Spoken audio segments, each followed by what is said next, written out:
Ladies and gentlemen, good afternoon and welcome back to our channel once again. There is a story I'm reading in the Daily Nation that has really shocked me, but not surprised.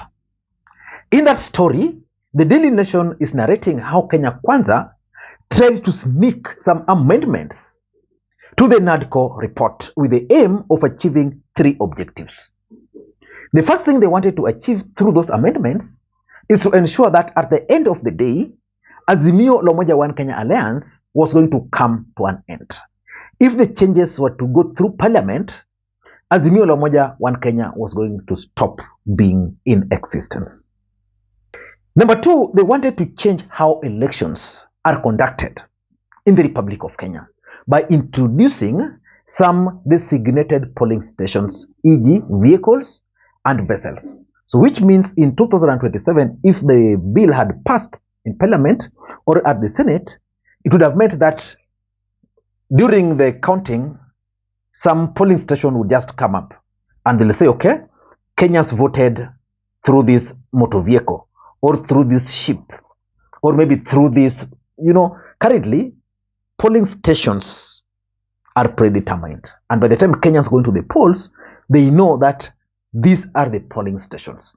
So if you have a vehicle as a polling station, it means you can use it to move around, just play around. And the third thing they wanted to achieve by this is how the results are transmitted. They wanted to delete the prescribed forms. Remember, the NCO report intended to cure some of the loopholes in our electoral system. So one of the issues they wanted to be cured was how results are transmitted. In the last election, William Ruto and Kwanza were able to rig the elections because they were able to participate in the procurement without the system knowing. At the end of the day, we had duplicate forms printed. And Azimio Umoja One Kenya Alliance also committed the mistake of allowing those forms to go to the polling station. So if you had two forms, all of them are legitimate, but one is the one which is going to be used, another one not going to be used. So it means if you use this, you can simply pick at this other one and fail the results. That's exactly what they did. So in this proposal, they don't want that prescribed forms. So that next time if you go to election, someone can just write results on a paper like this, and then that will pass as that will pass as the actual report. Let me just read for you part of this story because it's very interesting. Because in this video, I want to reveal to you guys the objectives or why Kwanza are keen on introducing or sneaking those amendments. The story says, last minute changes to Boma's talks report legislative proposal set for introduction before the Senate have exposed a silent scheme to jolt the opposition party. Nation Africa has established that there was a sinister plot by President William Ruto's Kwanza side to make changes to the NCO report aimed at doing away with coalition political parties. This move could have spelled a death knell to Raila Odinga's Azimio Umoja One Kenya Alliance coalition party. Remember, in the Republic of Kenya, there is only one coalition party, which is Azimio coalition party. That's why Raila Odinga contested in the last election as Azimio candidate, not as ODM candidate. William Ruto contested as a UDA candidate, not Kenya Kwanza candidate. So if they were to do away with coalition party, then it meant Azimio was going to die a natural death. And now it's proceeding here. Let me just read for you. The other part of the aborted plan was to change how elections are conducted, as well as how results are transmitted.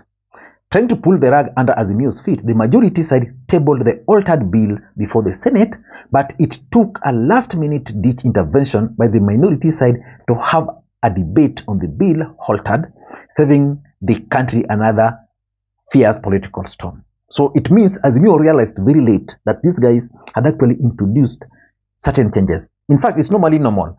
It is alleged that when Raila and Kibaki entered into the Grand Coalition government, there were certain clauses which were introduced. And those are the things that tied Raila Odinga. He could not really move. So the idea of introducing clauses is normal and very common in most of these politics.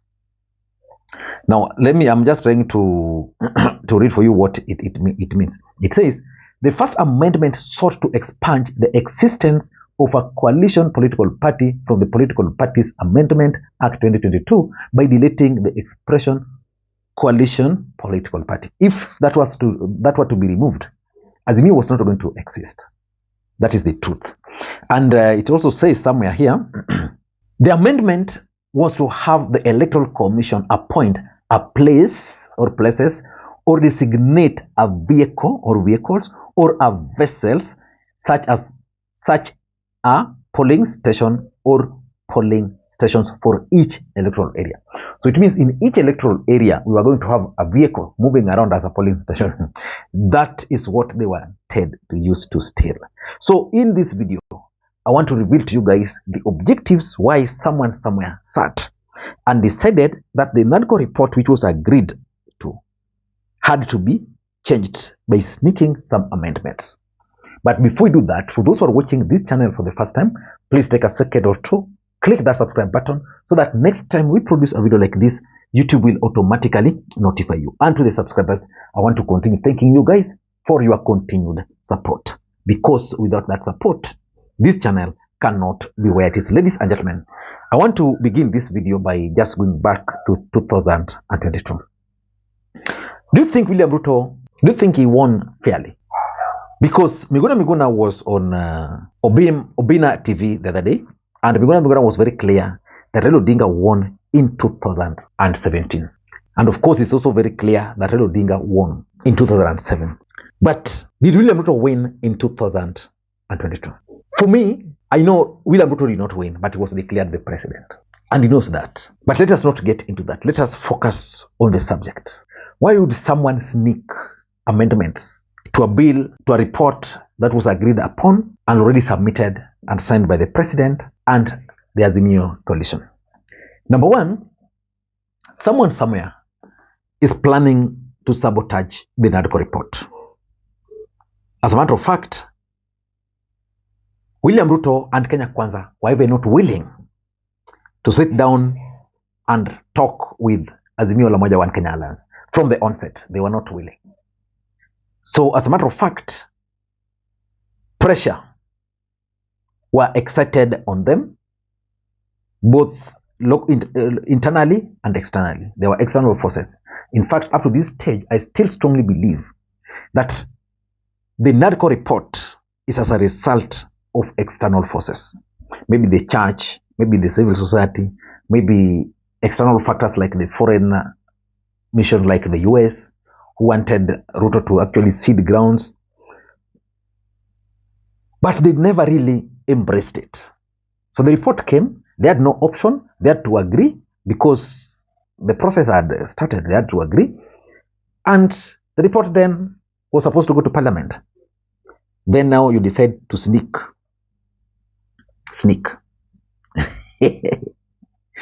Number two, I'm also seeing or reading William Ruto's strategy to block political parties from forming coalition political parties. Just like I indicated, Azimio is the only coalition party in Kenya today. William Ruto in Kenya Kwanza alone is piling pressure on Musalia Mudavadi, Wetangula, and others to fold their political parties and join Kenya Kwanza. In fact, I'm told on Friday, he shocked them when he raised that issue, but Wetangula told him it's not possible. So he dropped that. Why do you think William Ruto is keen on those parties joining UDA party? Because he wants a few political parties. If, for example, Azimio were to disintegrate, let's say there was no Azimio coalition party, it would have meant that Raila Odinga was going to run as an ODM candidate, or let's just use the 2027 because that's futuristic. It means then Kalonzo is going to run under Wiper. William Ruto and his team know so well that if Kalonzo Musyoka were to run, even if it's a coalition party, but under Wiper ticket, there was no way majority of Luos were going to embrace that because for them, they are used to ODM party. But today, it's possible for Kalonzo to run under the banner of Azimio, which the Luos, even in the absence of Raila Odinga, can still associate with. They'll have their ODM party for MPs, for the rest, but they'll also have Azimio, which they're comfortable with. William Ruto is not keen on that. He wants these parties, these coalitions, to run as individual political parties because it is strategy. Number 3, I'm also reading rigging schemes for 2027. William Ruto is already laying an elaborate plan to rig the 2027 presidential elections. Otherwise, why would someone introduce a clause which is going to create polling stations in the name of a vehicle, in the name of a vessel, which is not even clear? Why and how? Why? So for me, that is intended for places like northern Kenya. So that someone will say, these are the registered people, and they were able to turn up because they moved. So when the counting will be done, IBC officials can just sit in the vehicle and disappear. Then they'll announce the results wherever they are. So for me, this is rigging schemes. How do you even plan to do away with the prescribed forms? How? Even in your own small business, you have forms. You know, this is the form for doing this is the form for doing this. And that's basic thing. Why would you do away with the prescribed form so that anybody can just write something? Do you know why they want to do that? Because up to today, in the Republic of Kenya, IBC is yet to produce the presidential results in the prescribed form. Up to now, IBC is unable to do that. Because in that case, it means they were to fill here, get the result. If they were to do that, it was going to conflict with what they announced. And lastly, I'm also reading delaying tactics. Someone wants to delay the implementation of the NCO report so that time is going to pass without anything meaningful. And it's strategic. And of course, this is also a strategy to cover up for the 2022 tracks. Kenyans were able to, just like in 2007, after Kibaki rigged Raila Odinga by bringing in Tarakaniti votes, instead of 30,000, they were declared 90. Kenyans decided that before we go to the polls, by the time we are going to the polls, already we know that in this polling station, these are the number of registered voters, so that you can't just mess.